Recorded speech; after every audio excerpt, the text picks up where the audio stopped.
গল্পের বাক্স বাই রোমানা নুপুর এই চ্যানেলে সবাইকে স্বাগত। সাথে আছে আমি রোমানা নুপুর। আজকে আপনাদের জন্য থাকছে শ্রী প্রিয়নাথ মুখোপাধ্যায়ের লেখা দারোগার দপ্তর থেকে একটি গল্প, মতিয়া বিবির দ্বিতীয় খণ্ড। এই পর্বে তারামণি ও মতিয়া বিবি হত্যা রহস্য কিভাবে উদ্ঘাটিত হলো সেই গুপ্ত রহস্য আজ আপনাদের পড়ে শোনাচ্ছি। তারামণি যে তাহা পাঠকগণ ইতিপূর্বে মতিয়া বিবি নামক পুস্তক পাঠে অবগত আছেন। তাহারা আরও অবগত আছেন যে কিরূপে শীত হইয়া তাহার ঘর হইতে তাহার যথাসর্বস্ব অপহৃত হয় ও কিরূপে তাহার লোহার সিন্দুকের মধ্য হইতে একটি স্ত্রীলোকের মৃতদেহ প্রাপ্ত হওয়া যায়। আরও অবগত আছেন যে ওই লোহার সিন্দুকের ভিতর প্রাপ্ত মৃতদেহ তারামণির মৃতদেহ সাব্যস্ত করিয়া আমরা কি ভয়ানক ভ্রমে পতিত ও কিরূপ বিপদগ্রস্ত হইয়াছিলাম। ইতিপূর্বে যদি আমাদিগের মনে কিছুমাত্র সন্দেহ হইত যে ওই মৃতদেহ তারামণির নহে, অপর কোনো স্ত্রীলোকের মৃতদেহ, তাহা হইলে মুসলিমকে তারামণির হত্যাকারী বলিয়া কখনোই আমরা সাব্যস্ত করিয়া লইতাম না, বা হত্যা অপরাধে বিচারকের নিকট তাহাকে বিচারার্থে কখনোই প্রেরণ করিতাম না। সে যাহা হোক, এখন তারামণি জীবিত, মুসলিম বিচারকের নিকট হইতে অব্যাহতি পাইয়া তাহার দলবল বা বন্ধুবান্ধবের সহিত স্থানান্তরিত হইল। প্রধান কর্মচারীর ইচ্ছা যে তারামণির ঘর স্থিত লোহার সিন্দুকের অভ্যন্তরীণ প্রাপ্ত মৃতদেহের রহস্য যাহাতে উদ্ঘাটিত হয়, এই নিমিত্তই তিনি আমাদিগের উপর ইহার পুনঃ অনুসন্ধানের ভার অর্পণ করিয়াছেন। এখন এই অনুসন্ধানে লিপ্ত হইবার পর আমাদের মনে এই সন্দেহ আসিয়া উপস্থিত হইল যে মতিয়া বিবির মৃতদেহের সহিত তারামণির লোহার সিন্দুকের মধ্যস্থিত মৃতদেহের কোনরূপ সম্বন্ধ আছে কিনা, আর যদি সম্বন্ধে থাকে তাহা হইলে বা কিরূপে ইহার যথাযথ অবস্থা নির্ণয় করিতে আমরা এখন সমর্থ হইব। ইতিপূর্বে যে পর্যন্ত মুসলিম ও তাহার অনুচরবর্গ আমাদিগের আয়ত্তাধীনের ভিতর ছিল, তখন তাহাদিগের নিকট হইতে এ সম্বন্ধে কোনো কথা প্রকাশ পায় নাই। এখন উহারা সকলে আমাদিগের হস্তের বহির্ভূত হইয়া পড়িয়াছে ও কোথায় যে এখন ইহারা গমন করিয়াছে তার কিছুই আমরা এখন স্থির করিয়া উঠিতে পারিতেছি না। সুতরাং এই মোকদ্দমায় প্রধান কর্মচারীর শেষ আদেশ যে আমরা কতদূর প্রতিপালন করিতে পারিব, তাহা পাঠকগণ অনায়াসে অনুমান করিয়া লইতে পারেন। সে যাহা হোক, এখন দেখা যাক তারামণির রহস্য কি। যে তারামণি হত হইয়াছে বলিয়া সর্বসাধারণে অবগত হইয়াছিলেন, যাহার হত্যা সংবাদপত্র সম্পাদকগণ দ্বারে দ্বারে প্রচারিত করিয়াছিলেন, সে তারামণির এখন জীবিত অবস্থায় সর্বসমক্ষে আসিয়া উপস্থিত হইবার রহস্যই বা কী? এতদিন পর্যন্ত তারামণি কোথায় ছিল? কিরূপে বা মুসলিম তাহাকে বিচারালয়ে আনিয়া উপস্থিত করিতে সমর্থ হইয়াছিল, এখন তাহাই দেখা যাক। আরও দেখা যাক তারামণির ঘর হইতে কোনো মূল্যবান দ্রব্য অপহৃত হইয়াছে কিনা, আর যদি অপহৃত হইয়াই থাকে তাহা হইলে কি কি দ্রব্য কিরূপে ও কাহা কর্তৃক অপহৃত হইল। মনে মনে এরূপ ভাবিয়া আমরা তারামণিকে ডাকিলাম। আমাদিগের কথা শুনিয়া তারামণি আমাদিগের সম্মুখে আসিয়া উপস্থিত হইলে আমরা তাহাকে কহিলাম, তারামণি, তোমার ঘর হইতে তোমার কোনো মূল্যবান দ্রব্য অপহৃত হইয়াছে কি? ও যদি হইয়া থাকে তাহা হইলে বলিতে পারো কি কাহা কর্তৃক তোমার সমস্ত দ্রব্য অপহৃত হইয়াছে, ও তুমিই বা কিরূপে তোমার ঘর হইতে স্থানান্তরিত হইয়াছিলে, ও এত দিবস পর্যন্ত কোথায় ও কিরূপে অবস্থিতি করিতেছিলে, ইহার আনুপূর্বিক অবস্থা আমরা জানিতে বাসনা করি। আমাদিগের প্রস্তাবে যদি তোমার কোনরূপ আপত্তি না থাকে, তাহা হলে এই সকল বিষয়ের নিগূঢ় রহস্য কি, তাহা প্রকাশ করিয়া আমাদিগের কৌতূহল নিবারণ ও আমাদিগের বাসনা পরিতৃপ্ত করো। আমাদিগের কথার উত্তরে তারামণি কহিল, আমার ঘর হইতে দস্যুগণ কিরূপে আমার যথাসর্বস্ব অপহরণ করিয়া লইয়া যায় ও সে সময় হইতে আমার অদৃষ্টে যে কিরূপ ভয়ানক কষ্ট ও দুঃখ আসিয়া উপস্থিত হয় ও এত দিবস পর্যন্ত যেরূপে আমি দিনযাপন করিয়াছি, তাহার আনুপূর্বিক অবস্থা আমি যতদূর স্মরণ করিয়া বলিতে পারিব তাহা আপনাদিগের নিকট বর্ণনা করিতেছি। আমার অবস্থা শুনিলে আমি কিরূপ দুর্বিপাকে পতিত হইয়াছিলাম তাহা জানিতে পারিলে আপনারা অনায়াসে বুঝিতে পারিবেন যে সভ্য অধিবাসীগণ পূরিত ও সুবিজ্ঞ রাজকর্মচারীগণের দ্বারা শাসিত এই ভারত রাজধানীর মধ্যে এখন পর্যন্ত কিরূপ ভয়ানক ভয়ানক কার্য সকল চলিতেছে।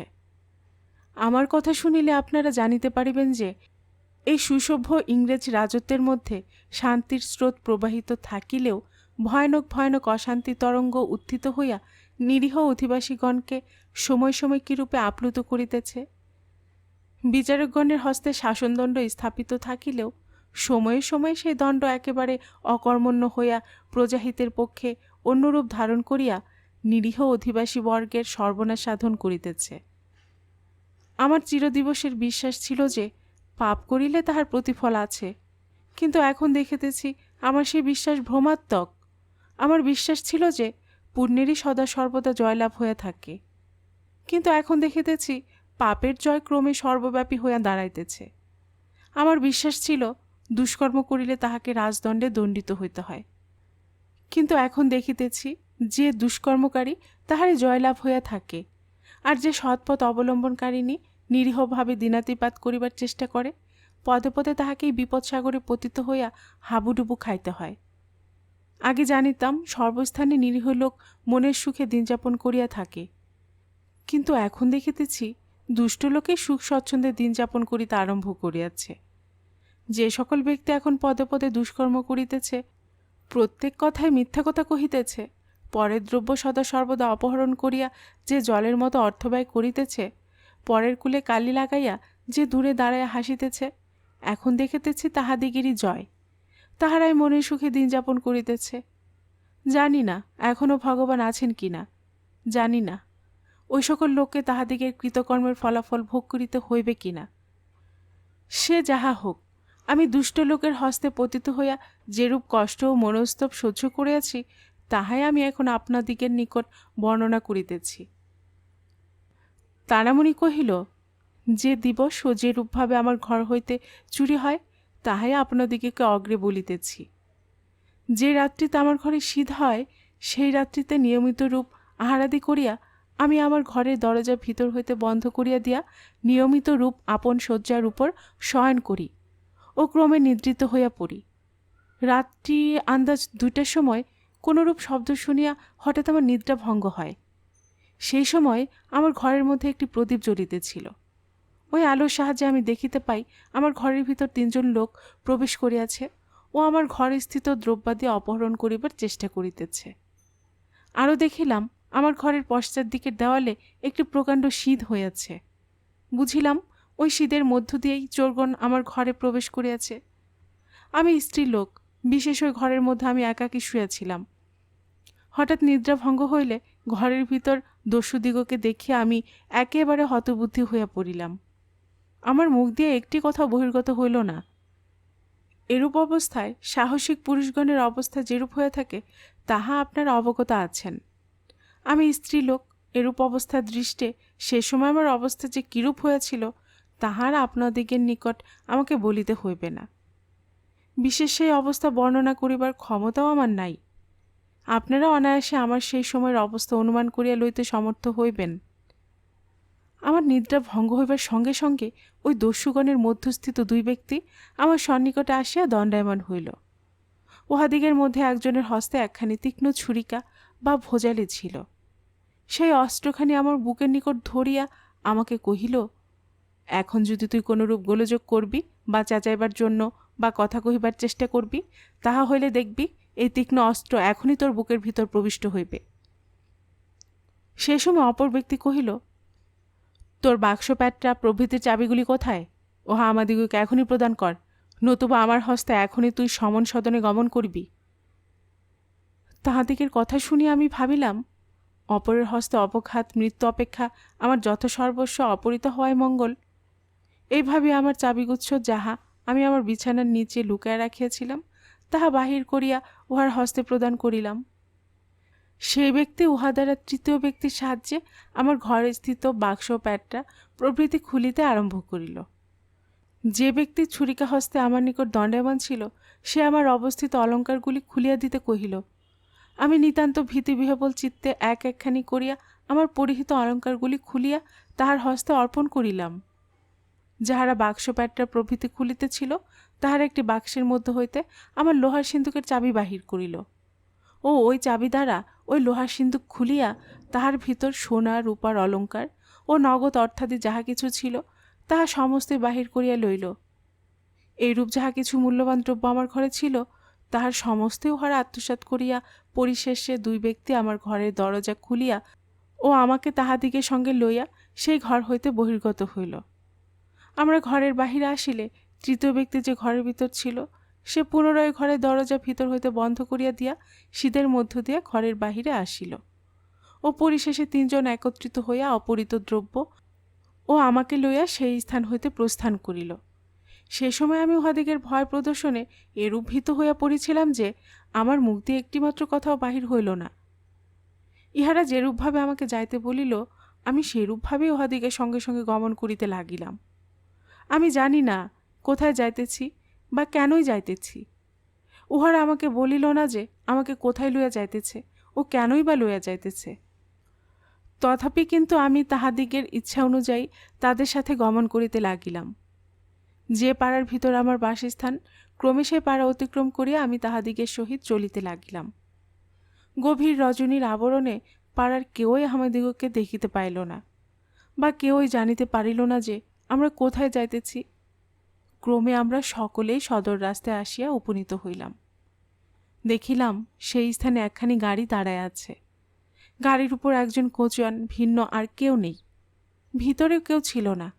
গাড়ির নিকট আগমন করিয়া ওই তিন ব্যক্তি আমার ঘর হইতে অপহৃত দ্রব্যাদির সহিত সেই গাড়ির ভিতর আরোহণ করিল। আমাকেও সেই সঙ্গে উঠাইয়া লইল।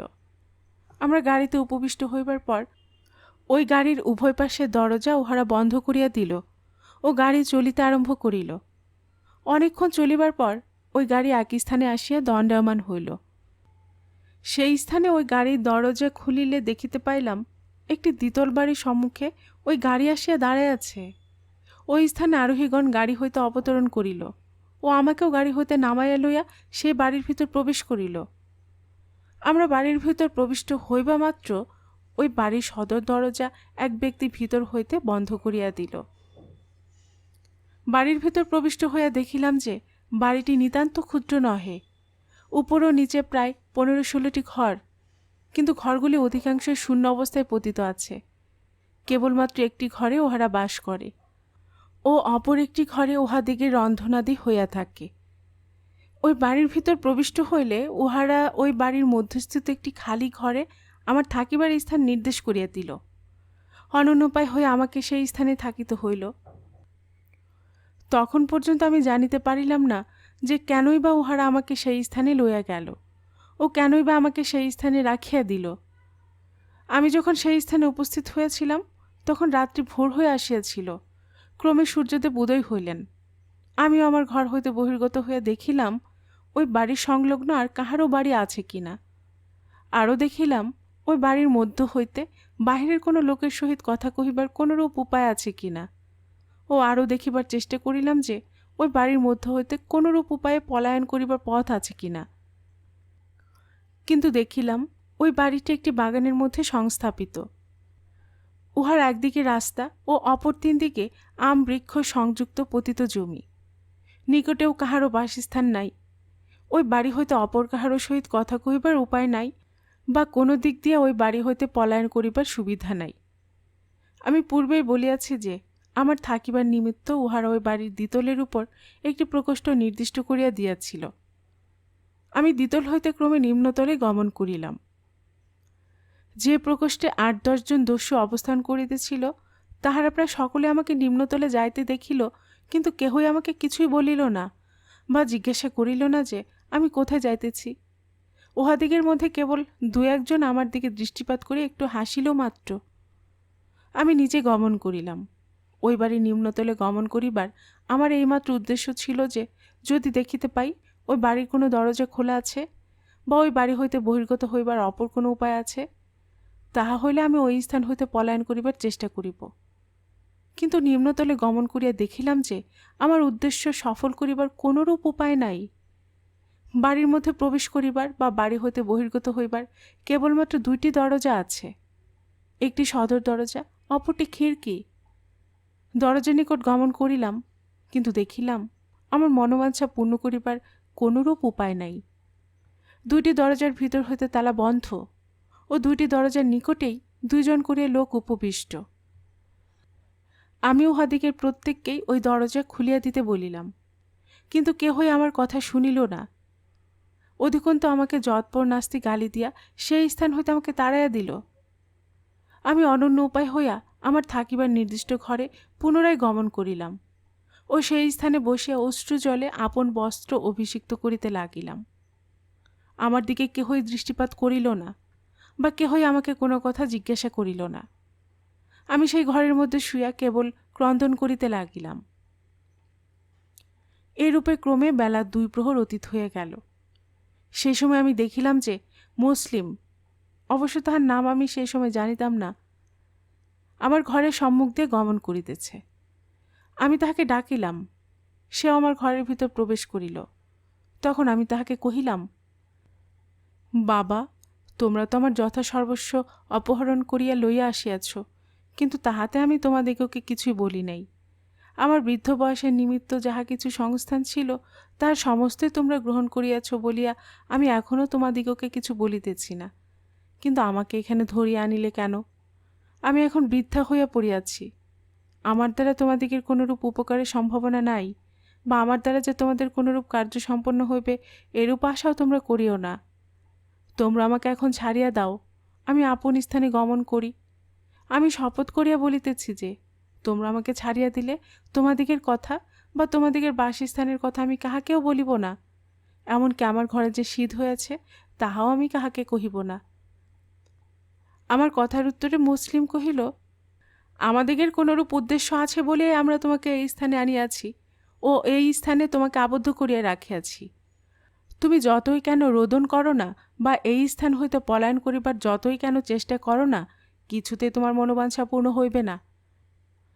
অন্তত পক্ষে 15 দিবসকাল তোমাকে এই স্থানে থাকিতে হইবে, তাহার পর তোমাকে ছাড়িয়া দিব। তুমি ইচ্ছা মতো আপন স্থানে গমন করিও। এখানে যে কয় দিবস তুমি থাকিবে সেই কয় দিবস তোমার কোনরূপ কষ্ট হইবে না। তুমি আমাদিগের প্রস্তুত আহারেও খাইতে চাইলে অনায়াসে খাইতে পারিবে, আর যদি তাহা না খাইতে চাও তাহা হইলে তোমার যে কোনো দ্রব্যের প্রয়োজন হইবে তাহা আমাদিগকে বলিবা মাত্রই প্রাপ্ত হইবে ও স্বহস্তে অনায়াসে রন্ধনাদি করিয়া খাইতে পারিবে। এই স্থানে তোমাকে আর একটি কথা বলিয়া রাখি, মনোযোগ দিয়া তাহা শ্রবণ করো। তোমার যথাসর্বস্ব যে আমরা অপহরণ করে আনিয়াছি তাহাতে আর কিছুমাত্র সন্দেহ নাই, কিন্তু জানিও যে 15 দিবসকাল তুমি এই স্থানে অবস্থিতি করিবে সেই 15 দিবসের মধ্যে আমরা জানিতে পারিব তুমি কিরূপ চরিত্রের স্ত্রীলোক, তুমি কিরূপ আমাদের আজ্ঞানুবর্তী হইয়া চলো ও তুমি কোনরূপ দয়ার পাত্রী কিনা। যদি বুঝিতে পারি যে তুমি প্রকৃতই দয়ার পাত্রী, তাহা হইলে তুমি নিশ্চয় জানিও যে তোমার অপহৃত দ্রব্যের কিয়দংশ আমরা তোমাকে প্রত্যর্পণ করিব। উহা লইয়া তুমিও আপন স্থানে প্রত্যাগমন করিতে পারিবে।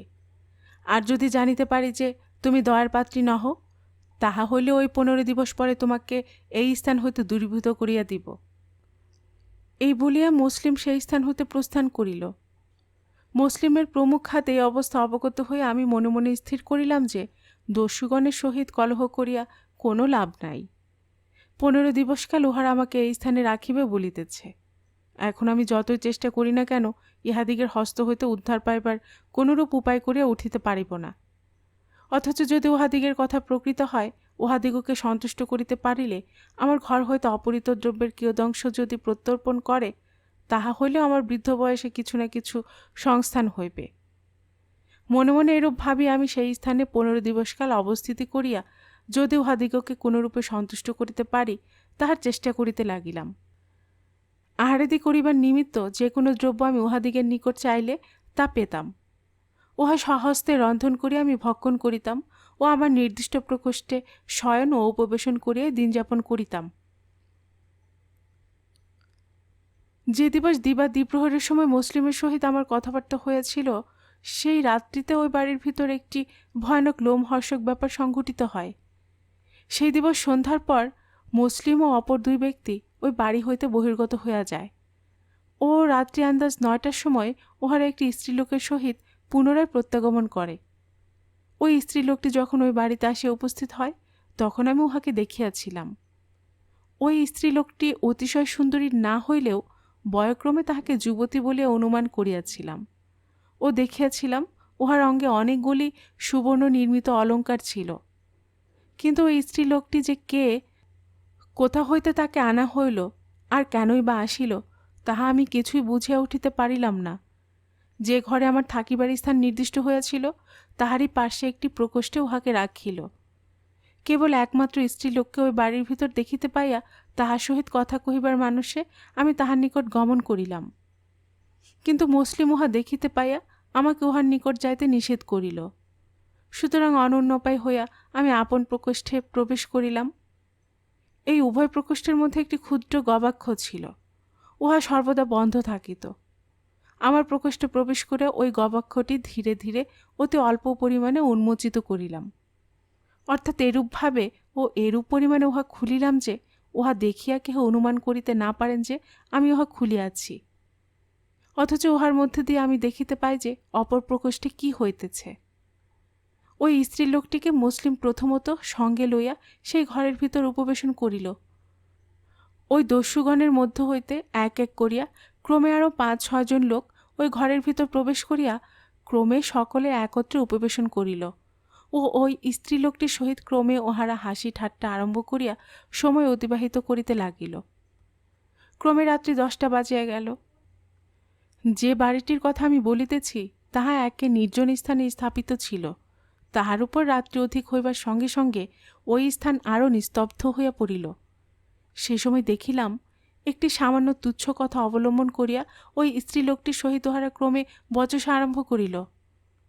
আমি আমার ঘরে বসিয়া উহাদিগের আদ্যপান্ত অবস্থা দর্শন ও উহাদিগের কথাবার্তা সমস্ত শ্রবণ করিয়াছিলাম।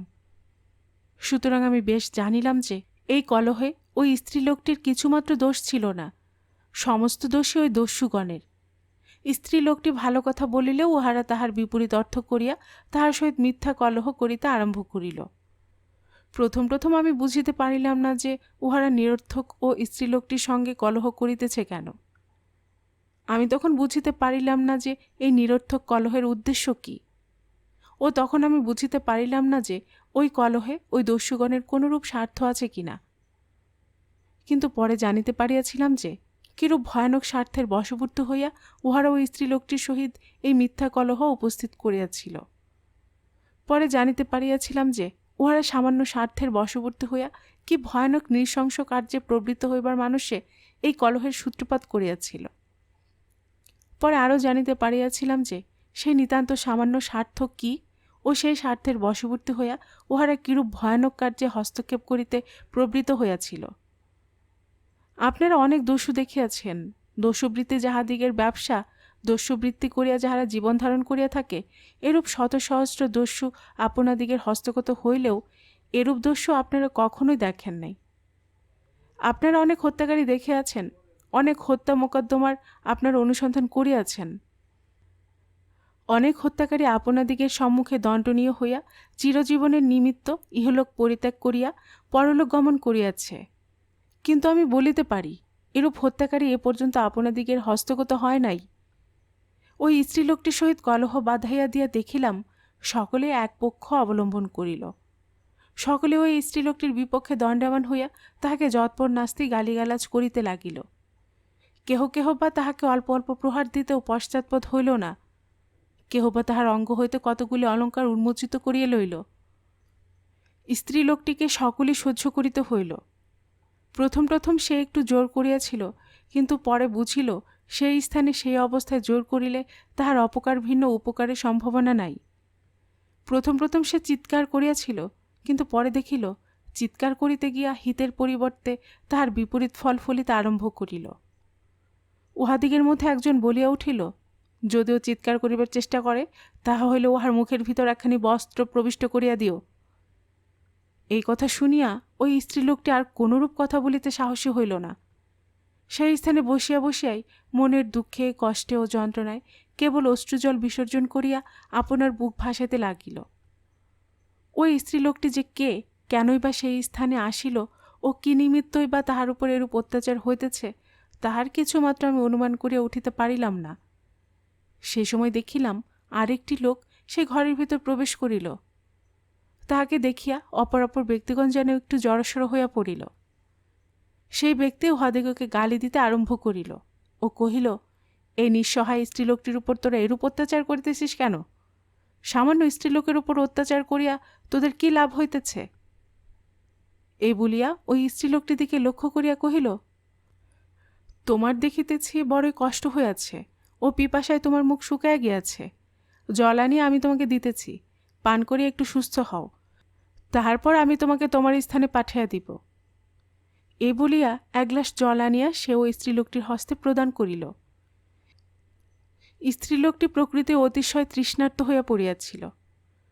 জল ভর্তি গ্লাস তাহার হস্তে প্রদান করিবা মাত্র সে এক নিঃশ্বাসে ওই এক গ্লাস জল পান করিল। জল পান করিবার পর হইতেই তাহার অবস্থা যেন কেমন একরূপ বোধ হইতে লাগিল। ক্রমে যন্ত্রণা সে ছটফট করিতে আরম্ভ করিল। এইরূপে কিছুক্ষণ পর্যন্ত সে ভয়ানক যন্ত্রণা ভোগ করিয়া ক্রমে সে সেই স্থানে শয়ন করিল ও ক্রমে সে সমস্ত যন্ত্রণার হস্ত হইতে পরিত্রাণ পাইল। এই অবস্থা দৃষ্টে তখন আমার যেন অনুমান হইল যে যাহারা তাহার সহিত মিথ্যা কলহ উৎপাদন করিয়া তাহাকে নানারূপে যন্ত্রণা প্রদান করিতেছিল, তাহার উপর যাহারা তাহাকে প্রহারাদি করিয়া তাহার মনের কষ্ট ও যন্ত্রণাকে দ্বিগুণিত করিতেছিল, তাহাদিগকে নিতান্ত নির্দয়ভাবে গ্রহণ করিলেও এখন দেখিতেছি ওই স্ত্রীলোকের নিতান্ত ইষ্টকারী পরিচয়ে যিনি আসিয়া সেই স্থানে উপস্থিত হইলেন, তাহার অপেক্ষা উহারা সহস্রগুণে ভালো। উহারা শত্রু পরিচয়ে উহাকে কষ্ট প্রদান করিতেছিল, কিন্তু মিত্র পরিচয়ে উহার সর্বনাশ সাধন করে নাই। মিত্রজ্ঞানে যাহাকে বিশ্বাস করা যায়, তাহার দ্বারা এরূপ কার্য সমাধান হইলে তাহাকে কি বলিয়া যে অভিবাদন করিতে হয়, তাহা আমার ন্যায় সামান্য বুদ্ধির স্ত্রীলোক অবগত নহে। জানি না এই কার্য সকলের পরামর্শ মতো হইল কিনা, জানি না সকলে পরামর্শ করিয়া কেহ বা তাহার শত্রু বা কেহ বা তাহার মিত্র সাজিয়া এ ভয়ানক কার্যে হস্তক্ষেপ করিয়া ওই স্ত্রীলোকটি সর্বনাশ সাধন ও তাহার পরিহিত অলঙ্কারগুলি অপহরণ করিল কিনা, জানি না এই হত্যাকাণ্ডে সকলেই সম্মিলিত আছে কিনা। এইরূপে হত হইয়া ওই স্ত্রীলোকটি ওই ঘরের মধ্যে পড়িয়া রহিল। দস্যুগণ উহার অঙ্গস্থিত অলঙ্কারগুলি খুলিয়া লইল, ওই ঘরে তালাবদ্ধ করিয়া দিয়া তাহাদিগের থাকিবার ঘরে গমন করিল। এই অবস্থা দেখিয়া আমারও অন্তরাত্মা শুকাইয়া গেল। আমিও একরূপ হতবুদ্ধি ও অজ্ঞান হইয়া আমার ঘরের মধ্যে পড়িয়া রহিলাম। পরদিন সকালে দেখিলাম যে ঘরের ভিতর উহার ওই মৃতদেহ তালাবদ্ধ করে রাখিয়াছিল, ওই ঘর উন্মোচিত অবস্থায় রহিয়াছে ও উহার ভিতর মৃতদেহ প্রভৃতি কিছুই নাই। রাত্রিকালে উহারা যে ওই মৃতদেহ কোথায় লইয়া গেল তাহার কিছুমাত্র অবগত হইতে পারিলাম না। সেই দিবস অতিবাহিত হইয়া গেল। আমি দ্বিতল হইতে সমস্ত দিবসের মধ্যে অবতরণ করিলাম না। সে দিবস আমার মনের গতিক এরূপ অবস্থায় পরিণত হইয়াছিল যে আমার কিছুই ভালো লাগিল না। এমনকি সে দিবস আহারাদি করিতে আমার প্রবৃত্তি হইল না। আমি আপন ঘরের মধ্যে অবস্থিতি করিয়াই সমস্ত দিবস অতিবাহিত করিলাম।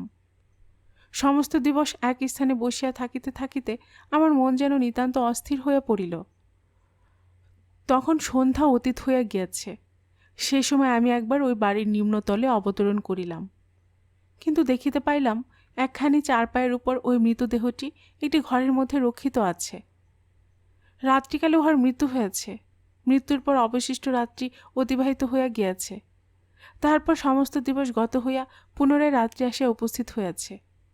ইহার মধ্যে ওই মৃতদেহের অন্ত্যেষ্টিক্রিয়া হয় নাই কেন, বা উহাকে ওই ঘর হইতে স্থানান্তরিত করাই বা হয় নাই কেন? মনে মনে আজ নানা চিন্তা আসিয়া উপস্থিত হইল, কিন্তু সাহস করি আমার মনের কথা কাহাকেও জিজ্ঞাসা করিতে সাহসী হইলাম না।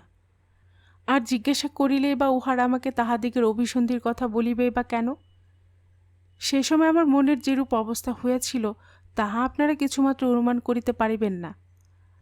আমি মনে করিলাম ওই স্ত্রীলোকটির অবস্থা আমার সম্মুখে যাহা ঘটিল, পরে আমার অদৃষ্টেও সেই অবস্থা ঘটিবে। এক দিবস না এক দিবস কোনরূপ ছল অবলম্বন করিয়া ইহারা আমাকেও ওই স্ত্রীলোকটির অনুগামিনী করিবে। মনে মনে এরূপ ভাবিয়া পুনরায় আমি আপন প্রকোষ্ঠে আগমন করিলাম ও সেই স্থানে শুইয়া নানারূপ চিন্তায় সেই রাত্রি অতিবাহিত করিলাম। আমি ভয়ানক বিপদে পতিত হইয়া ওই স্থানে আবদ্ধ অবস্থায় অতিবাহিত করিলেও সময় সময় নিদ্রা দেবী আমার উপর অনুকম্পা প্রকাশ করিতেন, কিন্তু জানি না কি ভাবিয়া সমস্ত রাত্রির মধ্যে একবারে নিমিত্ত তিনি আমাকে দর্শন দিলেন না। পর দিবস প্রত্যুষে আমি আপন প্রকোষ্ঠ পরিত্যাগ করিয়া পুনরায় নিম্নতলে গমন করিলাম, কিন্তু সেই সময় ওই মৃতদেহ আর সেই স্থানে দেখিতে পাইলাম না। উহা যে কোথায় গেল, কে লইয়া গেল, বা কখনই স্থানান্তরিত হইল তাহাও কিছু বুঝিয়া উঠিতে পারিলাম না। মনে মনে ভাবিলাম, রাত্রিকালে ওই মৃতদেহের অন্ত্যেষ্টিক্রিয়া সমাপন হইয়া গিয়াছে বলিয়াই বোধহয় উহাকে আর দেখিতে পাইলাম না। যে দিবস প্রত্যুষে ওই মৃতদেহ ওই বাড়ির ভিতর দেখিতে পাইলাম না, সেই রাত্রিতে দস্যুগণের মধ্যে আপোষে যে সকল কথা হইতেছিল তাহা শুনিয়া আমার তন্দ্রাভঙ্গ হইল। কিন্তু আমি আমার বিছানা হইতে গাত্রোত্থান না করিয়া উহাদিগের কথাগুলি বিশেষরূপে লক্ষ্য করিয়া শুনিতে লাগিলাম। যাহা শুনিলাম তাহাতে আমার অন্তরাত্মা শুকাইয়া গেল।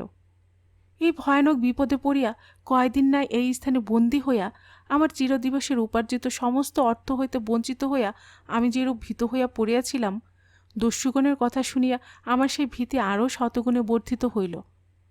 মনে হইল উহারা আমার আরও যেরূপ ভয়ানক সর্বনাশ সাধনের চেষ্টা করিতেছে, তাহা অপেক্ষা আর কোনরূপ সর্বনাশী সাধন হইতে পারে না।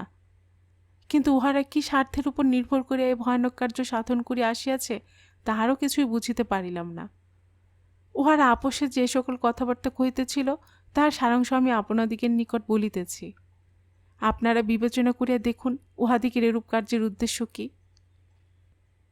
আমার তন্ত্রভঙ্গের সঙ্গে সঙ্গে শুনিলাম একজন দস্যু অপর আরেকজনকে কহিতেছে, অনন্যপায় হইয়া ওই মৃতদেহ আমি এই বাড়িতে রাখিয়া দিয়াছিলাম, কারণ কবরস্থানে যখন গোল উঠিল, আমাদিগের মনোবাঞ্ছা যখন সেই স্থানে পূর্ণ করিতে পারিলাম না, অথবা বুঝিতে পারিলাম যে মৃতদেহের সহিত সেই স্থানে পুলিশের হস্তে পতিত হইলে আমাদিগের আর কোনরূপী নিষ্কৃতি নেই, তখন অনন্যপায় হইয়া ওই মৃতদেহ লইয়া আমি সেই স্থান হইতে প্রস্থান করিলাম ও উহা এই স্থানে লুকায় রাখিয়া সেই সময়ের নিমিত্ত পুলিশের হস্ত হইতে নিষ্কৃতি লাভ করিলাম। কিন্তু কিরূপ উপায়ে ও মৃতদেহের অস্তিত্ব নাশ করিতে পারিব ভাবিয়া চিন্তে তাহার কিছু স্থির করিতে পারিলাম না। আমরা যে স্থানে বাস করিতেছি সেই স্থান হইতে একটি মৃতদেহের সহজে অস্তিত্ব নষ্ট করা নিতান্ত সহজ নহে। হিন্দু পরিচয়ে শবদাহ করিবার জন্য কোন স্থানে উহাকে লইয়া গেলে সহজেও শবদাহ করিতে সমর্থ হইব না, কারণ ওই মৃতদেহ যে দর্শন করিবে সেই বলিবে বিষপানি ইহার মৃত্যুর কারণ। সুতরাং পুলিশের বিনা অনুমতিতে কিছুই উহারা ওই মৃতদেহ ভস্মীভূত করিতে দিবে না, অথচ পুলিশের নিকট হইতে অনুমতি প্রাপ্ত হওয়া সহজ নহে। মৃতদেহ ভস্মীভূত করিবার অনুমতি প্রাপ্ত হওয়া দূরের কথা, পুলিশ যখন ইহার মৃত্যুর কারণ অনুসন্ধান করিবে তখন আমাদিগের জীবন রক্ষা সহজ হইয়া পড়িবে না। আর কবরস্থানে ওই মৃতদেহ প্রথিত করিবার নিমিত্ত লইয়া গিয়া ভয়ানক বিপদ হইতে যেরূপ জীবন রক্ষা করিতে সমর্থ হইয়াছি তাহা তুমি নিজেই অবগত আছো। সুতরাং কিরূপ উপায় অবলম্বন করিলে আমরা কোনরূপে বিপদগ্রস্ত হইব না, অথচ মৃতদেহের অস্তিত্ব নাশ করিতে সমর্থ হইব, তাহাই ভাবিতেছিলাম। কিন্তু ভাবিয়া চিন্তিয়া তাহার কোনরূপ উপায় স্থির করিয়া উঠিতে পারিতেছিলাম না। আজ মনে করিতেছিলাম, যদি কোনরূপ উপায়ে ওই মৃতদেহের অস্তিত্ব নাশের কোনরূপ উপায় স্থির করিয়া উঠিতে না পারি, তাহা হইলে ওই মৃতদেহ এই বাড়ির মধ্যে কবলিত করিয়া ওই বাড়ি পরিত্যাগ করিয়া স্থানান্তরে প্রস্থান করিব। সে যাহা হোক, এখন দেখিতেছি আমাদিগকে আর এই বাড়ি পরিত্যাগ করিতে হইবে না। এই বাড়ি পরিত্যাগ করিলে আমাদিগের কার্যের সুবিধাজনক এরূপ বাড়ি আর যে কোনো স্থানে সহজে প্রাপ্ত হইব তাহা বোধ হয় না। প্রথম ব্যক্তির কথা শুনিয়া দ্বিতীয় ব্যক্তি কহিল, আমি একরূপ উপায় করিয়া ওই মৃতদেহ লুকায়িত করিয়া রাখিয়াছি, কিন্তু ভবিষ্যতে যে কি হইবে তাহা এখন বলিতে পারিতেছি না। প্রথম ব্যক্তি কহিল, ওই মৃতদেহ কোথায় লুকায় রাখিয়া আসিয়াছ? দ্বিতীয় ব্যক্তি কহিল, যে বৃদ্ধা আমাদিগের এই বাড়িতে আবদ্ধ আছে তাহাকে আপনি জানেন তো? খুব জানি। যাহার ঘরে শীত কাটিয়া যাহার যথাসর্বস্ব অপহরণ করিয়া লইয়া আসিয়াছি ও যাহাকে সেই দিবস হইতে কয়েদ করিয়া এই স্থানে রাখিয়া দিয়াছি, তাহাকে আর জানি না? ওই পাশের ঘরে সে তো এখনও শুয়ে আছে। তাহার ঘরে একটি লোহার সিন্দুক আছে, তাহা আপনার মনে আছে কি? খুব মনে আছে। যাহা কিছু মূল্যবান দ্রব্য আমরা তাহার বাড়ি হইতে প্রাপ্ত হই তাহার সমস্ত ওই সিন্দুকের ভিতর ছিল। ওই লোহার সিন্দুকের চাবিও আমরা অপহরণ করে আনিয়াছিলাম। তাহাও আমার মনে আছে। লোহার সিন্দুক হইতে মূল্যবান দ্রব্য সকল বাহির করিয়া লইয়া পুনরায় ওই সিন্দুক আমরা বন্ধ করিয়া দিয়া ও চাবি লইয়া আসি। আজ সন্ধ্যার পর আমি বেড়াইতে বেড়াইতে সেই স্থানে গমন করিয়াছিলাম ও দেখিয়াছিলাম ওই ঘরে দরজার বাহির হইতে তালা বন্ধ আছে। যে শীত কাটিয়া আমরা ঘরের ভিতর প্রবেশ করিয়াছিলাম সেই শীত তখন পর্যন্ত বর্তমান আছে। এই অবস্থা দেখিয়া আমার মনোবাঞ্ছা পূর্ণ করিতে পারিব বিবেচনা করিয়া সেই স্থান হইতে চলিয়া আসি। যে সময় ও বাড়িতে আমরা শীত দিয়া চুরি করিয়াছিলাম, তাহার পূর্ব হইতে ওই স্থানের অধিবাসী বর্গের অবস্থা আমার উত্তমরূপে অবগত হইয়াছিলাম। জানিতে পারিয়াছিলাম রাত্রি 12টার পর ওই পাড়ার ভিতর লোকের চিহ্নমাত্র দেখিতে পাওয়া যায় না। রাত্রি 12টার পর ওই স্থান হইতে একখানি গৃহ উঠাইয়া লইয়া গেলেও কেহ তাহা জানিতে পারে না। সেই সময় ওই স্থানের অধিবাসীবর্গ ঘোর নিদ্রায় অভিভূত থাকে।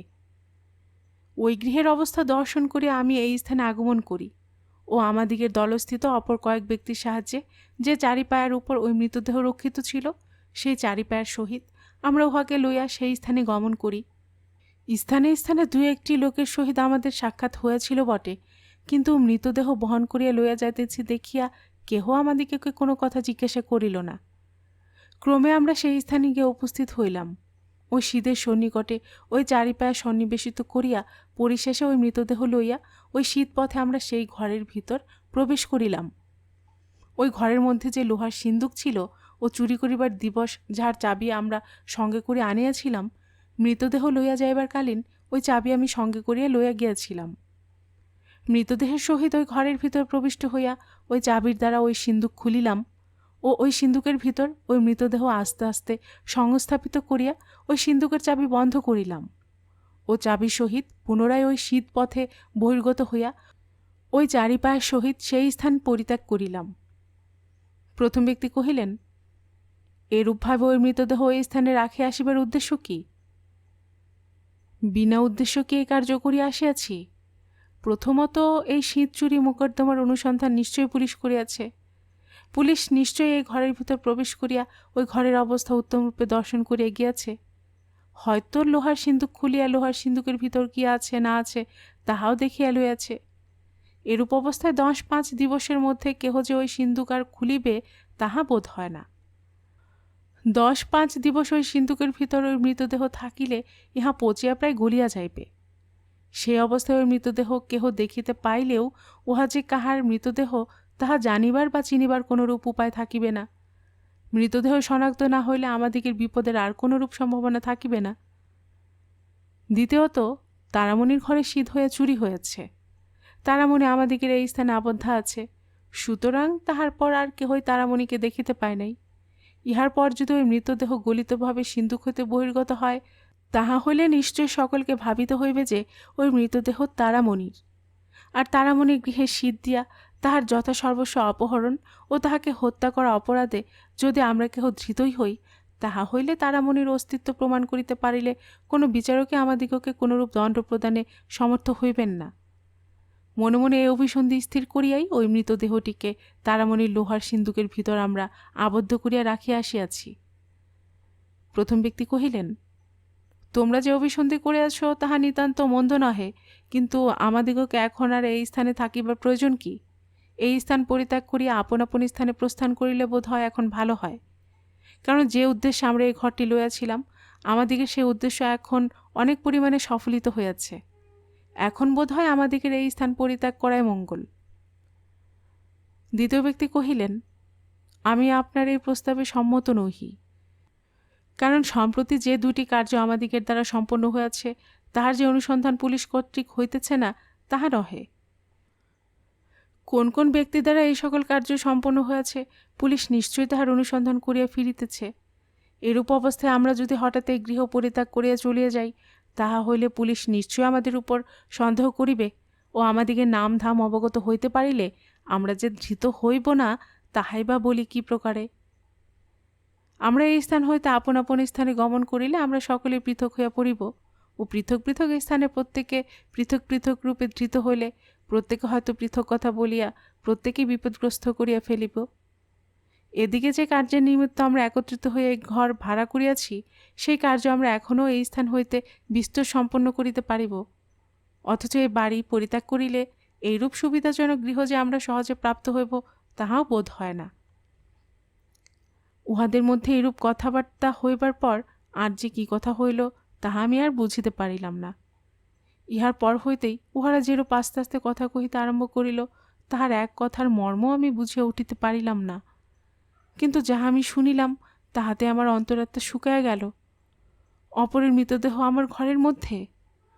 আমার লোহার সিন্দুকের মধ্যে রাখিয়া আসিয়াছে জানিতে পারিয়া আমার বুদ্ধি লোপ পাইল।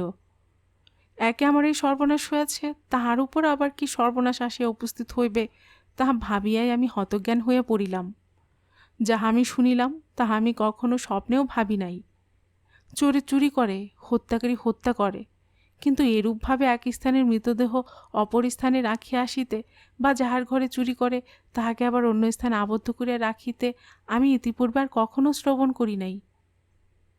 আরও কিছু দিবস বাঁচিয়া থাকিলে যে দিন দিন আরও কত কাণ্ডই দেখিতে হইবে তার হিসাব নাই। তারামণির কথা শুনিয়া তখন আমরা বুঝিতে পারিলাম যে কেন আমরা মহাভ্রমে পতিত হইয়াছিলাম। তারামণিকে হত্যা করার অপরাধে মুসলিম প্রভৃতিকে বিচারার্থ প্রেরণ করিয়া কেনই বা আমরা বিশেষরূপে লাঞ্ছিত ও অপমানিত হইয়াছিলাম।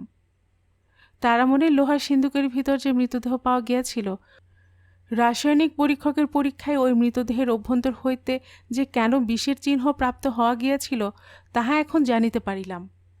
এখন জানিতে পারিলাম কবরস্থান হইতে মতিয়া বিবি নাম্নী স্ত্রীলোকের মৃতদেহের হঠাৎ অন্তর্ধানী রহস্য কী। এখন জানিতে পারিলাম সেই সময় বহু অনুসন্ধান করিয়াও আমরা কেন মতিয়া বিবির মৃতদেহের অনুসন্ধান করিয়া উঠিতে পারি নাই। এই সমস্ত অবস্থা তারামণির নিকট হইতে অবগত হইয়া পুনরায় তাহাকে কহিলাম, তারামণি, তোমার কথা শুনিয়া আজ আমাদের চক্ষু ফুটিল। যে বিষয় আমরা কখনো স্বপ্নে অনুমান করিতে পারি নাই, আজ দেখিতেছি দস্যুগণ সেই সকল বিষয় হাসিতে হাসিতে সম্পন্ন করিয়া থাকে। যে সকল বিষয় মানব চক্ষুর অগোচর সে সকল বিষয় মানব হৃদয়ে সহজে স্থান পায় না। এখন দেখিতেছি সেই সকল বিষয় দস্যুগণের চক্ষুর সম্মুখে সতত বিদ্যমান থাকে ও উহা দস্যু হৃদয়ে সতত বিরাজ করে। দস্যুগণও মনুষ্য, কিন্তু জানি না কোনরূপ দৈব অনুগ্রহে উহারা মনুষ্যজ্ঞানের অতিরিক্ত বুদ্ধি ও কৌশল অবগত হইয়া থাকে কিনা।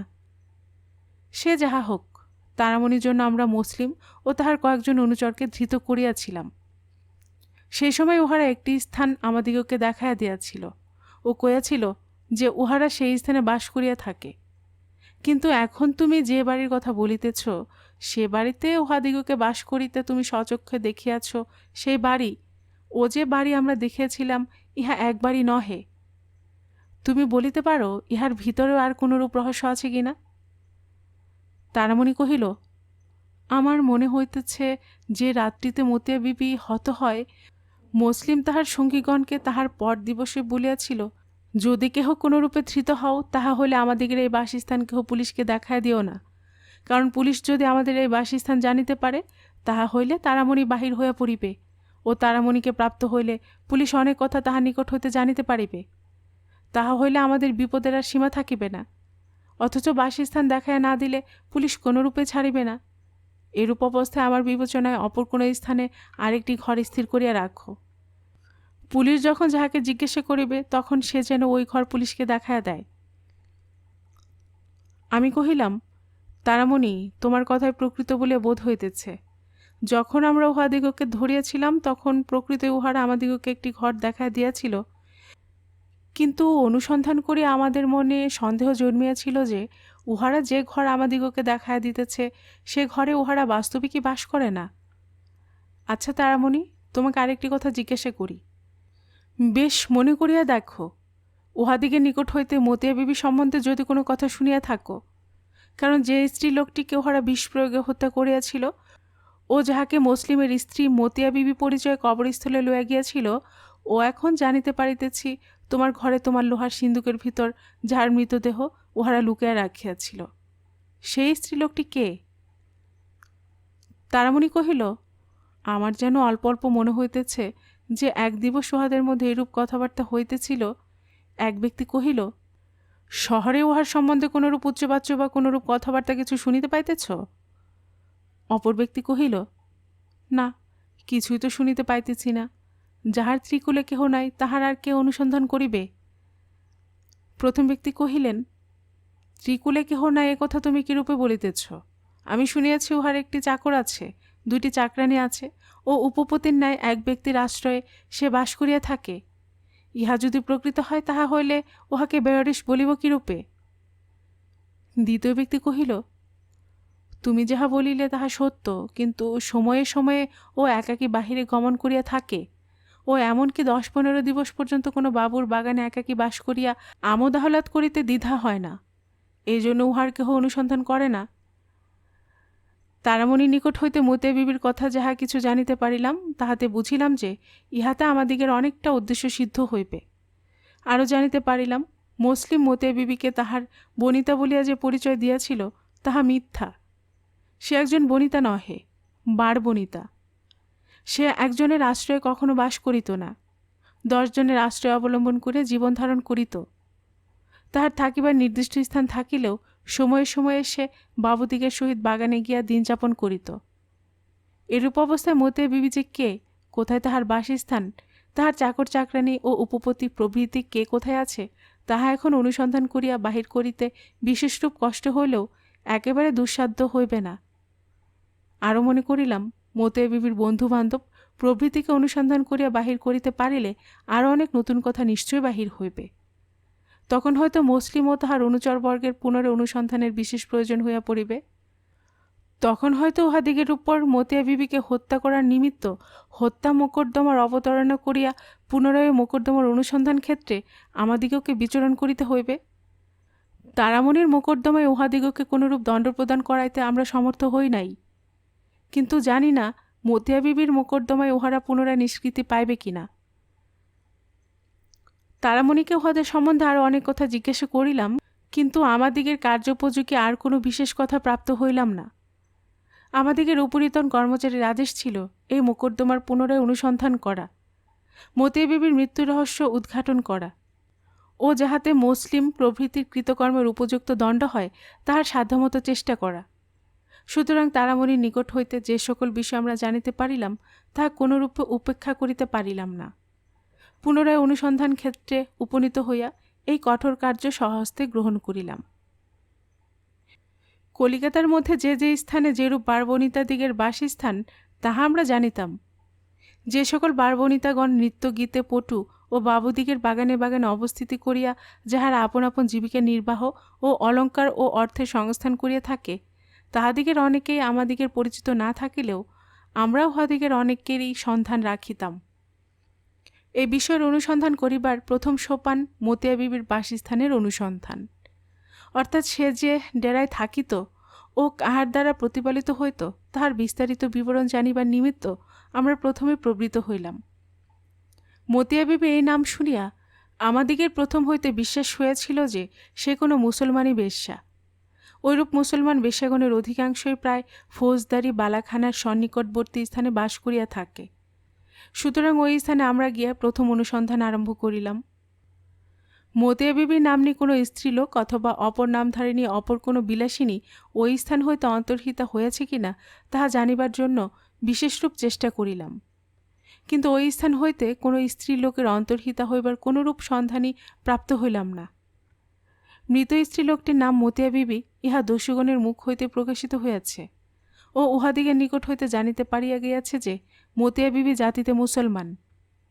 এদিকে মুসলমান বেশ্যাগণের মধ্য হইতে ওরূপ কোনো স্ত্রীলোক অন্তর্হিতা হইয়াছে জানিতে না পারিয়া স্বভাবতই আমাদিগের মনে সন্দেহ হইল যে দস্যুগণ যাহাকে হত্যা করিয়াছে তাহার নাম মতিয়া বিবি নহে ও সে জাতিতে মুসলমানও নহে। মুসলিম মিথ্যা কথা বলিয়া উহার মিথ্যা পরিচয় দিয়াছিল। মনে মনে এরূপ অনুমান করিয়া তখন হিন্দু বিলাসিনী দিগের মধ্যে আমরা অনুসন্ধান করিতে প্রবৃত্ত হইলাম। যেরূপ প্রকৃতির স্ত্রীলোকের অনুসন্ধানে আমরা প্রবৃত্ত হইলাম তাহাদিগের অধিকাংশই প্রায় সোনাগাছির ও তাহার নিকটবর্তী স্থানে বাস করিয়া থাকে। সুতরাং ওই স্থানে গিয়া আমাদিগকে অনুসন্ধানে প্রবৃত্ত হইতে হইল। সোনাগাছির মধ্যে ঐরূপ প্রকৃতি অনেক স্ত্রীলোক বাস করিয়া থাকে। তাহাদিগের মধ্যে একটিকে আমি উত্তম রূপে জানিতাম, সেও আমাকে ভালো রূপে চিনিত। সম্ভ্রান্তশালী ব্যক্তিগণের বাগানে বাস করে উহার প্রধান ব্যবসা।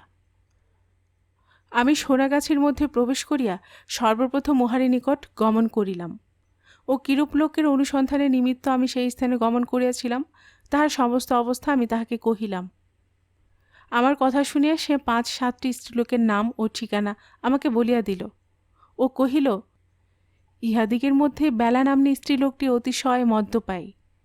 মদ্যপান না করিয়া সে একটি দিবস অতিবাহিত করিতে পারে না। কোনো ধনশালী ব্যক্তি যদি তাহাকে বাগানে লইয়া যায় ও যদি নিয়মিত রূপে সেই স্থানে মদ্যপান করিতে পায়, তাহা হইলে সময় সময় মাসাবধি পর্যন্ত সে সেই স্থানে পড়িয়া থাকে। সে আরও কহিল, সে অনেক দিবস পর্যন্ত তাহাকে দেখে নাই, ও বলিতে পারে না সে এখন কোথায় আছে।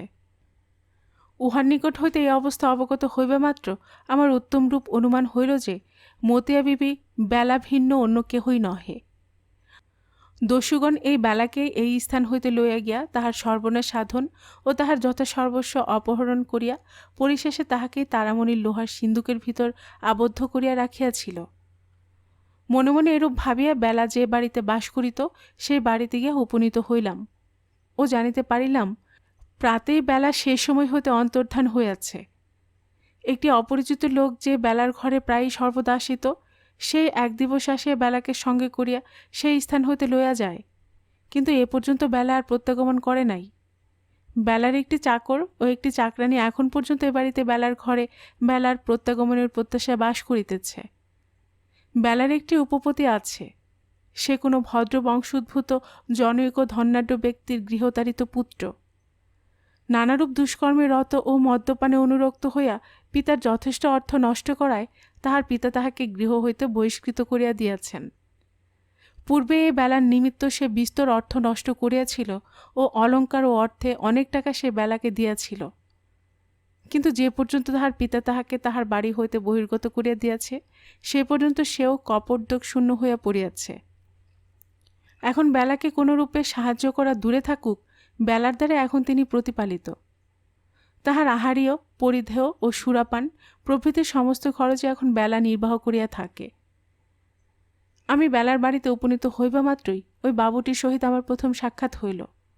তাহাকে জিজ্ঞাসা করি অবগত হইলাম যে সময়ে তারামণি গৃহে শীত দিয়া তাহার যথাসর্বস্ব অপহৃত হইয়াছে, প্রায় সে সময় হতে বেলাও তাহার ঘর পরিত্যাগ করিয়া চলিয়া গিয়াছে। নামধাম অজ্ঞাত একটি লোক উহার কিছু দিবস পূর্ব হইতে বেলার ঘরে গমনাগমন করিত। বেলা তাহারই সহিত ওই স্থান পরিত্যাগ করিয়া চলিয়া গিয়াছে, কিন্তু এ পর্যন্ত আর প্রত্যাগমন করে নাই। যাইবার সময় বেলা বলিয়া গিয়াছিল যে কোনো ধনাঢ্য ব্যক্তির বাগানে সে যাইতেছে। সেই স্থানে বোধহয় তাহার 2-4 দিবস বিলম্ব হইলেও হইতে পারে। সে অনেক দিবসের কথা। সেই 2-4 দিবসের পর আরও কত 4 দিবস অতিবাহিত হইয়া গিয়াছে, কিন্তু বেলা এখন পর্যন্ত প্রত্যাগমন করে নাই। বেলার প্রত্যাগমন করিতে বিলম্ব দেখিয়া নানা স্থানে ও নানা বাগানে উহার অনুসন্ধান করা হইয়াছে, কিন্তু এ পর্যন্ত কোনো স্থানে বেলার সন্ধান পাওয়া যায় নাই। যে ব্যক্তি বেলাকে সঙ্গে করিয়া লইয়া গিয়াছিল তাহাকেও সেই পর্যন্ত কেহ দেখিতে পায় নাই। উহার নিকট হইতে আরও অবগত হইলাম যে বেলার অনেকগুলি সুবর্ণ নির্মিত অলঙ্কার আছে। কয়েক বৎসর পূর্বে মদের নেশায় বিভোর করিয়া বেলার অঙ্গ হইতে অনেকগুলি সোনার অলঙ্কার কোনো ব্যক্তি চুরি করিয়া লইয়া গিয়াছিল। সেই সময় হতে বেলা কিছু সতর্ক হয়। তাহার সুবর্ণ নির্মিত যে সকল অলঙ্কার আছে ঠিক সেইরূপ কতগুলি পিতলের অলঙ্কার বেলা প্রস্তুত করাইয়া তাহাতে সোনার গিলটি করাইয়া লয়। ওই গয়নাগুলি বেলা এরূপভাবে প্রস্তুত করাইয়া লইয়াছিল যে তাহা দেখিয়া পিতলের গহনা বলিয়া কেহ অনুমান করিতে পারিত না। সকলে ভাবিত যে উহা বিশুদ্ধ সুবর্ণ নির্মিত অলঙ্কার। বেলা যে সময় আপন গৃহে থাকিত কিংবা যে সময় মদ্যপি পান করিত না, সে সময় সে তাহার সুবর্ণ নির্মিত অলঙ্কারগুলি পরিধান করিত। আর যখন সে মদ্যপি পান করিয়া আমোদ প্রমোদে রত থাকিত, অথবা সে যখন কোনো অপরিচিত স্থানে বা বাগানে গমন করিত, তখন সে তাহার সেই কৃত্রিম অলঙ্কারগুলি ব্যবহার করিত। এবারও যখন সে সেই অপরিচিত ব্যক্তির সহিত গমন করিয়াছিল, তখনও তাহার অঙ্গে 2-1খানি সুবর্ণ অলঙ্কার ব্যতীত প্রায় সমস্তই পিতলের গহনা ছিল। বেলা সম্বন্ধে ওই সমস্ত বিষয় অবগত হইয়া যে প্রকোষ্ঠে বেলা বাস করিত তাহার ভিতর প্রবেশ করিলাম। দেখিলাম সোনাগাছি অঞ্চলে একটু ইজ্জতদার বা অর্থশালী বেশ্যাগণ যেরূপ ধরনের বাস করিয়া থাকে, ইহার বাসগৃহের অবস্থানও সেইরূপ। ঘরটি উত্তমরূপে সুসজ্জিত ও ঘরের অভ্যন্তরীণ দ্রব্যাদি যথাযথ স্থানে বিন্যস্ত। ঘরের এক প্রান্তে একটি লোহার সিন্দুক আছে। ওই সিন্দুকটি দেখিয়া আমি তাহাকে জিজ্ঞাসা করিলাম, বেলা তাহার মূল্যবান অলঙ্কার প্রভৃতি কি এই সিন্দুকের ভিতর রাখিয়া থাকে? আমার প্রশ্নের উত্তরে জানিতে পারিলাম ওই লোহার সিন্দুক ব্যতিরেকে তাহার মূল্যবান দ্রব্য রাখিবার অপর কোনো স্থান নাই। আরও জানিতে পারিলাম এবার যখন সে তাহার গৃহ পরিত্যাগ করিয়া চলিয়া গিয়াছে, তাহার পূর্বে তাহার মূল্যবান অলঙ্কারাদি ওই সিন্দুকের ভিতর রাখিয়া দিয়াছিল। লোহার সিন্দুকের চাবিও সে কখনো তাহার সঙ্গে করিয়া লইয়া যায় না। ওই ঘরের মধ্যস্থিত একটি বাক্সের মধ্যে সে উহা বন্ধ করিয়া রাখে। কেবল ওই বাক্সের চাবিটি তাহার সঙ্গে থাকে মাত্র। এই সকল বিষয়ে অবগত হয়ে আমি বেশ বুঝিতে পারিলাম, এই বেলায় সেই মতিয়া বিবি। বেলার বাগানে বেড়াইবার স্বাদ মুসলিমের গৃহে শেষ হইয়া গিয়াছে। পূর্বে তারামণির প্রমুখাত অবগত হইয়াছিলাম যে মতিয়া বিবি হত হইবার পর তাহার অঙ্গস্থিত সমস্ত অলঙ্কারই অপহৃত হইয়াছিল, কিন্তু এখন যতদূর অবগত হইলাম তাহাতে সম্মুখরূপে বুঝিয়া উঠিতে পারিলাম না বেলার অঙ্গস্থিত যে সকল অলঙ্কার অপহৃত হইয়াছে তাহা মূল্যবান সোনার অলঙ্কার কি পিতলের গহনা। আমার মনের এই সন্দেহ মিটাইতে আর অধিক বিলম্ব করিলাম না। যে বাক্সের মধ্যে বেলার লোহার সিন্দুকের চাবি থাকিত সেই বাক্স খুলিবার নিমিত্ত প্রথমত চেষ্টা করিলাম, কিন্তু খুলিতে না পারিয়া উহা ভাঙিয়া ফেলিলাম ও ওই বাক্সের ভিতর অনুসন্ধান করিতে করিতে দেখিতে পাইলাম যে উহার মধ্যে একই স্থানে সিন্দুকের চাবি লুকায়িত অবস্থায় রক্ষিত আছে। ওই বাক্স হইতে সে চাবি বাহির করিয়া সে বাড়ির সমস্ত লোকের সম্মুখে ওই লোহার সিন্দুক খুলিলাম। দেখিলাম বেলার যতগুলি সুবর্ণ নির্মিত অলঙ্কার ছিল তার সমস্ত এই সিন্দুকের ভিতর রক্ষিত আছে। সামান্য সামান্য দু একখানি সুবর্ণ অলঙ্কার যাহা সে সদা সর্বদা ব্যবহার করিত, কেবল তাহাই দেখিতে পাইলাম না। ওই ঘরের মধ্যে উত্তমরূপে অনুসন্ধান করিয়াও তাহার যে সকল পিতলের গহনা ছিল তাহার একখানিও প্রাপ্ত হইলাম না। বুঝিলাম মুসলিম ও তাহার দলস্থিত ব্যক্তিবর্গ বিষম ভ্রমে পতিত হইয়া বেলার সর্বনাশ সাধন করিয়াছে। যে উদ্দেশ্যে তাহারা উহাকে হত্যা করিয়াছে তাহাদিগে সে উদ্দেশ্য সফল হয় নাই। সে সময় তারামণির লোহার সিন্দুকের ভিতর স্ত্রীলোকের মৃতদেহ প্রাপ্ত হওয়া যায়, সেই সময় উহার অবস্থা এরূপ ছিল না যে আমরা তাহার প্রতিমূর্তি কোনো রূপে উঠাইয়া লই। সুতরাং ওই মৃতদেহ যে বেলার তাহা আমরা বেশ বুঝিতে পারিলেও আইন অনুযায়ী কিন্তু আমরা সে কথা বলিতে পারি না। ওই মৃতদেহ যে কাহার তাহা যখন শনাক্ত হইবার এখন কোনো উপায় নাই, তখন মুসলিম প্রভৃতি যে বেলাকে হত্যা করিয়াছে একথা আইন অনুসারে কিরূপে বলিতে সমর্থ হই ও কিরূপে বা বেলাকে হত্যা করার নিমিত্ত মুসলিম প্রভৃতির নামে হত্যা মোকদ্দমার অবতারণা করি, তাহা বলিয়া যে এ মোকদ্দমার অনুসন্ধান একেবারে পরিত্যাগ করিতে হইবে, ইহাই বা বলি কি প্রকারে? ওই মৃতদেহ বেলার মৃতদেহ বলিয়া শনাক্ত না হইলেও এখনও একটু সামান্য পথ আছে। বেলার অঙ্গে সুবর্ণ বা পিতল নির্মিত যে সকল অলঙ্কার ছিল তাহার কোনো অলঙ্কার যদি মুসলিম বা তাহার দলস্থিত অপর কোনো ব্যক্তির নিকট হইতে প্রাপ্ত হওয়া যায়, তাহা হইলেও এই মোকদ্দমার অনুসন্ধানের পথে আমরা অনেক দূর অগ্রগামী হইতে পারিব। দস্যুগণ যে বাড়িতে তারামণিকে আবদ্ধ করিয়া রাখিয়াছিল, প্রথমত তারামণির সাহায্যে সেই বাড়িটি কোথায় তাহার অনুসন্ধান করিতে আরম্ভ করিলাম। পূর্বে যখন তারামণিকে উহারা তারামণির বাড়ি হইতে আনয়ন করিয়াছিল তখন তাহারা গাড়ির ভিতর তারামণিকে বন্ধ করিয়া আনিয়াছিল ও পরিশেষে যখন তাহারা তারামণিকে লইয়া বিচার গৃহে উপনীত হয় তখনও তারামণিকে গাড়ির ভিতর বন্ধ করিয়া লইয়া গিয়াছিল। অথচ যে পর্যন্ত তারামণি সেই গৃহে বাস করিয়াছিল তাহার মধ্যে ক্ষণকালের নিমিত্ত সে ওই বাড়ির বাহিরে যাইতে পারে নাই। সুতরাং ওই বাড়িটি যে কোন স্থানে স্থাপিত তাহা তারামণি জানিত না। সুতরাং অনুসন্ধান করিয়া ওই বাড়ি বাহির করা নিতান্ত সহজ হইল না। ওই বাড়ির দরজার সম্মুখে যে রাস্তা আছে তাহাতে গাড়ি যাইতে পারে, একথা তারামণি আমাদিগকে বলিয়াছিল। তারামণিকে সঙ্গে লইয়া শহর শহরতলি ও তাহা নিকটবর্তী স্থান সকলের মধ্যে যে যে রাস্তায় গাড়ি যাইতে পারে সেই সেই রাস্তায় গমন করিয়া ওই বাড়ির অনুসন্ধান করিতে লাগিলাম। অনবরত 2-3 দিবস ঘুরিয়া ঘুরিয়া পরিশেষে তারামণি একটি বাড়ি দেখাইয়া দিয়া কহিল, যে বাড়িতে তাহাকে আবদ্ধ করিয়া রাখিয়াছিল তাহা ওই বাড়ির ন্যায়, কিন্তু ভেতরে গিয়া দেখিতে না পারিলে ঠিক সে বলিতে পারে না ওই বাড়ি কিনা। ওই বাড়ির সদর দরজায় একটি তালা লাগানো ছিল, সুতরাং অনুমান হইল যে ওই বাড়ি এখন শূন্য অবস্থায় আছে। অনুসন্ধানে জানিতে পারিলাম ওই বাড়ির কিয়ৎ দূরে একখানি মুদিখানার দোকান আছে। সেই মুদির নিকট ওই বাড়ির চাবি থাকে। মুদির নিকট গমন করিয়া জানিতে পারিলাম ওই বাড়িখানা কলিকাতা শহরের জনৈক প্রসিদ্ধ ধনাঢ্য ব্যক্তির। শহর হইতে অনেক দূরে ওই বাড়িখানি স্থাপিত আছে বলিয়া উহাতে প্রায়ই স্থায়ী ভাড়া হয় না। সময় সময় আবশ্যক অনুযায়ী কোনো ব্যক্তির কিছু দিবসের জন্য উহার প্রয়োজন হইলে ওই বাড়ির ভাড়া হয়, নতুবা ওই বাড়ি প্রায় খালি থাকে। ওই মুদির নিকট হইতে আরও জানিতে পারিলাম যে গত 6 মাস হইতে কয়েকটি লোক ওই বাড়িতে বাস করিতেছিল। সম্প্রতি তাহারা ওই বাড়ি পরিত্যাগ করিয়া কোথায় চলিয়া গিয়াছে, কিন্তু তাহারা যে কে, কোথায় তাহাদিগের বাসস্থান ও কি কার্য করিত, তাহার কিছুই সে বলিতে পারিল না। ওই মুদির নিকট হইতে চাবি লইয়া ওই বাড়িটি খুলিলাম। বাড়ির ভিতর প্রবেশ করিয়া মাত্র তারামণি কহিল, ওই বাড়িতে সে এত দিবস বাস করিয়া গিয়াছে ও মুসলিম প্রভৃতি সকলে ওই বাড়িতে বাস করিত। ওই বাড়িতে মতিয়া বিবি হত হয় ও ওই বাড়ি হইতেই তাহার মৃতদেহ স্থানান্তরিত হয়। যে ঘরে তারামণি বাস করিত সে ঘর আমাদিগকে দেখাইয়া দিল। যে ঘরে মতিয়া বিবি হত হইয়াছিল সে ঘরে মুসলিম প্রভৃতি সকলে বাস করিত। মতিয়া বিবির মৃত্যুর পর যে ঘরে তাহার মৃতদেহ রাখিয়া দিয়েছিল তাহার সমস্ত আমরা দেখিয়া লইলাম। ঘরের অবস্থা দেখিয়া বেশ বুঝিতে পারিলাম যে তারামণি আমাদিগকে যাহা যাহা বলিয়াছে তাহার একটি কথাও মিথ্যা নহে। ওই বাড়ির ভিতর আমরা উত্তমরূপে অনুসন্ধান করিলাম, কিন্তু আমাদিগের আবশ্যক উপযোগী কোনো দ্রব্য উহার মধ্যে প্রাপ্ত হইলাম না।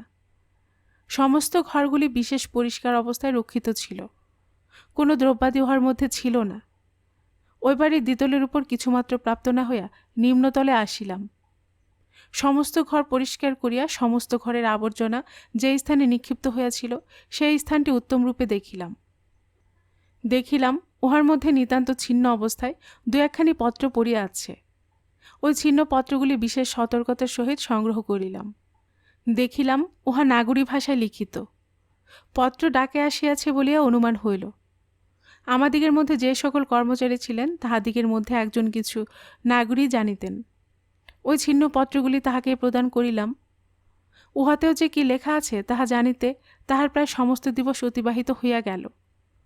ওই পত্র হইতে অবগত হইলাম ওই পত্রগুলি রায়বেরেলি জেলার অন্তর্গত কোনো একখানি পল্লী হইতে মোহাম্মদ আলী নামক এক ব্যক্তি তাহার পুত্র ওসমান আলীকে লিখিতেছে। ওই পত্রের সারমর্ম এরূপ: অনেক দিবস ওসমান আলী কলকাতা হইতে তাহার দেশে যায় নাই। তাহার পরিবারবর্গ তাহার নিমিত্ত অতিশয় ব্যস্ত হইয়া পড়িয়াছে, যাহাতে ওসমান অন্ততপক্ষে 2-4 দিবসের নিমিত্তও বাড়িতে যায় তাহার পরিবারবর্গের সহিত দেখা সাক্ষাৎ করিয়া আসিতে পারে। এই নিমিত্ত ওসমান এই পত্র লিখিতেছে। আরও লিখিতেছে, ওসমান আলী ডাকে যে সকল দ্রব্য পাঠিয়া দিয়েছিল তাহার সমস্ত মোহাম্মদ আলী প্রাপ্ত হইয়াছে। ওই নাগরী পত্র হইতে যাহা কিছু অবগত হইতে পারিলাম তাহাতে বুঝিতে পারিলাম ওই বাড়িতে যাহারা বাস করিত তাহাদিগের মধ্যে ওসমান আলী নামক এক ব্যক্তি ছিল ও তাহার বাসস্থান রায়বেরেলি। মুসলিম ও তাহার অনুচরবর্গ এখানে যে যে স্থানে বাস করে বলিয়া আমাদিগকে দেখাইয়া দিয়েছিল, পুনরায় আমরা সে সকল স্থানে উহাদিগের অনুসন্ধান করিলাম ও শহর ও শহরতলির মধ্যে তন্ন তন্ন করিয়া উহাদিগের অনুসন্ধান করিতে ত্রুটি করিলাম না, কিন্তু কোনো স্থানেই উহাদিগের কিছুমাত্র সন্ধান প্রাপ্ত হইলাম না। তখন একবার রায়বেরেলি গমন করিয়া ওসমান আলীর অনুসন্ধান করিতে প্রস্তুত হইলাম। উহাদিগের দলস্থিত প্রায় সমস্ত ব্যক্তিকে আমি চিনিতাম, সুতরাং উহাদিগকে দেখাইয়া দিবার নিমিত্ত অপর কোনো ব্যক্তি ও তারামণিকে সঙ্গে লওয়ার কোনরূপ প্রয়োজন হইল না। আমি কেবলমাত্র একটা কনস্টেবল সঙ্গে লইয়া রায়বেরেলি অভিমুখে গমন করিলাম। যে গ্রামে ওসমান আলীর বাসস্থান সেই গ্রামে না গিয়া মোহাম্মদ আলীর অনুসন্ধান করায় জানিতে পারিলাম যে সেই গ্রামে মোহাম্মদ আলী নামক এক ব্যক্তি আছে, তাহার একটি পুত্রও আছে, উহার নাম ওসমান আলী। আজ কয়েক দিবস ওসমান আলী কলিকাতা হইতে বাড়ি আসিয়াছে। এই সংবাদ প্রাপ্ত হইয়া সেই স্থানের স্থানীয় পুলিশের জনৈক কর্মচারীকে সঙ্গে লইয়া সেই গ্রামে গিয়া উপস্থিত হইলাম ও ওসমান আলীকেও প্রাপ্ত হইলাম। উহাকে দেখিবা মাত্র চিনিতে পারিলাম, সেও আমাকে উত্তম রূপে চিনিল। ওই ব্যক্তি আমাদিগের সেই সর্বজন পরিচিত মুসলিম ভিন্ন আর কেহই নহে। মুসলিমের ঘরে খানা তল্লাশি করিয়া কতগুলো অর্থ প্রাপ্ত হইলাম ও কতগুলি অলঙ্কারও পাইলাম। ওই সকল অলঙ্কারের মধ্যে কতকগুলি তারামণির ঘর হইতে অপহৃত অলঙ্কার বলিয়া পরিশেষে তারামণি শনাক্ত করিয়াছিল, আর যে সকল গিল্টির গহনা পাওয়া গিয়াছিল তাহার অধিকাংশই বেলার গহনা বলিয়া পরিশেষে সাব্যস্ত হইয়াছিল। মুসলিমকে ধৃত করিবার পর তাহার নিকট হইতে তাহার অনুষঙ্গীগণের ঠিকানা জানিয়া লইবার নিমিত্ত বিশেষরূপে চেষ্টা করা হইয়াছিল, কিন্তু কিছুতে তাহার নিকট হইতে কোনো কথা বাহির করিতে পারি নাই। এমনকি মুসলিমের সঙ্গে তাহার যে সকল পরিষদ তারামণিকে হত্যা করা অপরাধে ধৃত হয়, এখন সে তাহাদিগের পর্যন্ত নাম বলিল না। কহিল, তারা কে জানি না, তাহাদিগকে চিনি না, বা তাহাদিগের সহিত একত্র কখনো সে বাস করে নাই। তাহার কথা শুনিয়া তাহাকে লইয়া যখন আমরা নিতান্ত পীড়াপিড়ি করিতে লাগিলাম, তখন সে মুক্তকণ্ঠে কহিল, সে কোনো কথার উত্তর প্রদান করিবে না। তাহাকে মারিয়া ফেলিলে বা তাহাকে টুকরো টুকরো করিয়া কাটিয়া ফেলিলেও সকলে দেখিবে যে তাহার একই কথা, সে কিছুতেই কোনো কথার উত্তর প্রদান করিবে না। যাহা হোক, মুসলিমকে সেই স্থান হইতে কলিকাতায় আনিলাম। অপর যে সকল কর্মচারী এই মোকদ্দমার অনুসন্ধানে নিযুক্ত ছিলেন, তাহারাও মুসলিমকে লইয়া নানারূপ চেষ্টা করিতে লাগিলেন। কেহ বা তাহাকে নানারূপ ভয় প্রদর্শন করিতে লাগিলেন, কেহ বা তাহাকে মিষ্ট কথায় ভুলাইয়া তাহার অন্তরের কথা বাহির করিয়া লইবার চেষ্টা করিতে লাগিলেন, কিন্তু কেহই কোনরূপে কৃতকার্য হইতে পারিলেন না। মুসলিমের অনুচরগণ যখন প্রথম ধৃত হয়, সে সময় আমরা তাহাদিগের দেশ প্রভৃতির বিষয় জিজ্ঞাসা করিয়াছিলাম ও তাহার উত্তরে তাহারা যাহা বলিয়াছিল তাহা লিখিয়াও লইয়াছিলাম। সেই সকল স্থানে লোক পাঠাইয়া অনুসন্ধান করা হইল, কিন্তু সেই নামের কোনো ব্যক্তি বা সেরূপ কোনো স্থান পাওয়া গেল না। মুসলিমের ঘরে যে সকল অলঙ্কার পাওয়া গিয়াছিল, কেবল ওই সকল অলঙ্কার লইয়াই উহার উপর 2টি মোকদ্দমা পুনরায় রুজু হইল। একটি তারামণির গৃহের শীত দিয়া তাহার যত সর্বস্ব অপহরণ করার, অপরটি বেলা নামনি স্ত্রীলোকের অঙ্গে যে সকল অলঙ্কার ছিল ও যে সকল অলঙ্কারের সহিত তাহাকে পাওয়া যাইতেছে না, সে সকল অলঙ্কার অপহরণ করায়। বেলা যে হত হইয়াছে, তাহার মৃতদেহ তারামণির লোহার সিন্দুকের ভিতর পাওয়া গিয়াছে, ইহা অকাট্য সত্য হলেও ইংরেজ আইনের গুণে সে কথা প্রমাণিত করিতে পারিলাম না। বেলাকে হত্যা করার প্রধান প্রমাণ তারামণি, কিন্তু সে বলিতে পারে না যে স্ত্রী লোকটিকে তাহার সম্মুখে হত্যা করা হয়েছে তাহার নাম বেলা। যে মৃতদেহ লোহার সিন্দুকের মধ্যে প্রাপ্ত হওয়া গিয়েছে, উহা যে বেলার মৃতদেহ তাহা প্রমাণ করিবার ক্ষমতাও আমাদিগের নাই, কারণ সেই সময় ওই মৃতদেহ শনাক্ত হয় নাই বা উহার ফটোগ্রাফ প্রভৃতি কিছুই সেই সময় লওয়া হয় নাই, কারণ মৃতদেহ যখন পাওয়া যায় সে সময় উহা নিতান্ত গলিত অবস্থায় ছিল। ফটোগ্রাফ লইবার কোনরূপ উপায় ছিল না। সুতরাং মুসলিম ওরফে ওসমান আলীর উপর খুনি মোকদ্দমা কোনরূপে রুজু হইতে পারিল না। উভয় মোকদ্দমায় কিন্তু আমরা পরিশেষে বিচারার্থ প্রেরণ করিলাম।